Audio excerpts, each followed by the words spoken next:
I got so much motherfucking design on right now. Break it down, bring it back, make it clap. I got 3 old thoughts, new block, where that thing. Bitches on my line, and you know. Di sini saya akan menjelaskan salah satu materi dari mata kuliah logika, yaitu tentang proposisi. Nah, proposisi itu apa sih? Jadi proposisi adalah pernyataan dalam bentuk kalimat yang dapat dinilai benar dan salahnya. Nah, proposisi itu merupakan unit terkecil dari pemikiran yang mengandung makna sempurna. Jadi, semua pernyataan pemikiran yang mengungkapkan keinginan dan kehendaknya tidak dapat dinilai benar dan salahnya itu bukan merupakan suatu proposisi. Lalu bagaimana sih kita dapat mengukur benar atau salahnya proposisi? Nah, jadi dalam logika itu terdapat 2 proposisi. Yang pertama itu proposisi analitik. Proposisi analitik adalah proposisi yang predikatnya mempunyai pengertian yang sudah terkandung subjeknya. Contohnya itu seperti kuda adalah hewan. Nah, kata hewan pada contoh kalimat kuda adalah hewan, kata hewan sudah mempunyai atau sudah terkandung pada subjeknya, yaitu kuda. Lalu yang kedua itu proposisi sintetik atau yang biasa kita sebut dengan posteriori, yaitu proposisi yang predikatnya mempunyai pengertian yang bukan menjadi keharusan bagi subjeknya. Seperti contoh kalimatnya itu pepaya itu manis. Nah, kata manis pada proposisi pepaya itu manis, pengertiannya itu belum terkandung pada subjeknya, yaitu pepaya.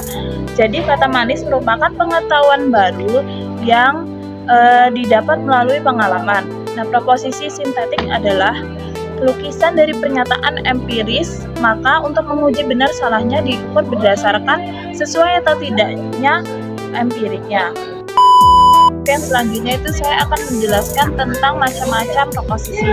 Yang pertama itu proposisi kategorik. Nah, proposisi kategorik adalah proposisi yang mengandung pernyataan tanpa adanya syarat.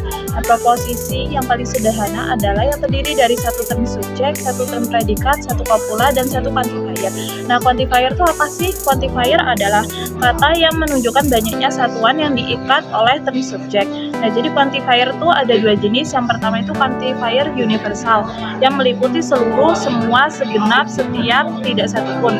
Lalu yang kedua itu quantifier partikular, yaitu sebagian, kebanyakan, beberapa, tidak semua, sebagian besar, hampir seluruh, dan rata-rata.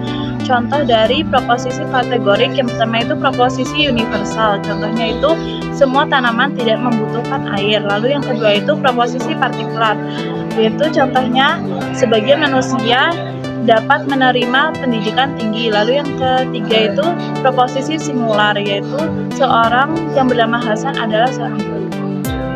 Lalu yang kedua itu proposisi hipotetik. Nah, proposisi hipotetik adalah proposisi yang kebenarannya dinyatakan justru digantungkan pada syarat tertentu. Contohnya, jika permintaan bertambah maka harga akan naik, yang pada dasarnya terdiri dari 2 proposisi kategorik, yaitu permintaan bertambah dan harga yang akan naik. Lalu yang ketiga itu proposisi disjungtif. Nah, proposisi disjungtif itu apa sih? Nah, proposisi disjungtif pada hakikatnya terdiri dari 2 buah proposisi kategorika. Yang mana tuh pada proposisi disjungtif seperti proposisi jika tidak benar maka salah, jika analisis menjadi proposisi itu benar, dan proposisi itu salah. Nah, proposisi disjungtif sempurna mempunyai alternatif kontradiktif, sedangkan proposisi disjungtif tidak sempurna alternatifnya tidak berbentuk disjungtif. Lalu yang terakhir itu distribusi dalam logika. Distribusi merupakan masalah yang sangat penting dalam logika dan merupakan pengetahuan yang harus dimiliki untuk membicarakan masalah edukasi dan silogisme. Nah, distribusi berhubungan erat dengan pembahasan denotasi subjek dan predikat, terutama pada term apakah ia merangkum seluruh golongan atau hanya sebagiannya saja.